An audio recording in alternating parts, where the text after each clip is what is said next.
பிகினராக chain stitch போட வந்துருச்சுன்னா பேசிக்காக இந்த 3 ஷேப்பை ட்ரை பண்ணி பாருங்கள்.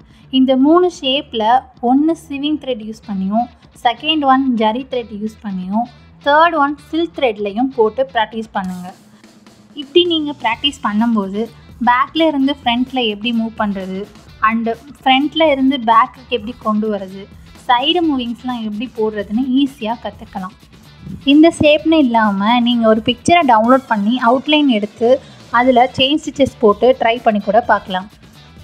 இந்த சர்க்கிள் ஷேப்பில் எந்த ஒரு எட்ஜஸ்மே இருக்காது. ஒரே ஒரு செயின் ஸ்டிச் அப்படியே ரவுண்டாக நீங்கள் போடுற மாதிரி தான் இருக்கும். இதை நான் சீவிங் த்ரெட்டில் போட்டிருக்கேன். நெக்ஸ்ட்டு வந்துட்டு இதில் பார்த்தீங்கன்னா 3 எட்ஜஸ் இருக்குது. அந்த 3 எட்ஜஸ் எப்படி போடலாங்கிறத பாருங்கள். இதை நான் ஜரி த்ரெட் யூஸ் பண்ணி போட்டுட்ருக்கேன்.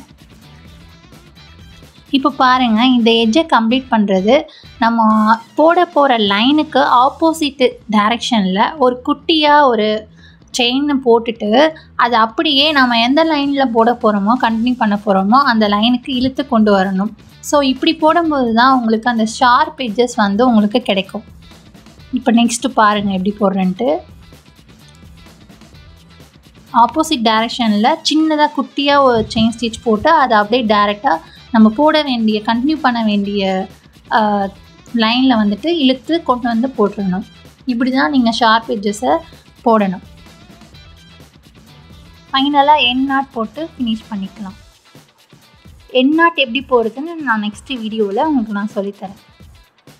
இதே மாதிரி அடுத்த ஷேப் ட்ரை பண்ணி பாருங்கள். அதை சில்க் த்ரெட்டில் யூஸ் பண்ணி நான் இப்போ போட்டிருக்கேன். ஸோ நீங்களும் சில்க் த்ரெட்டில் ட்ரை பண்ணி பாருங்கள்.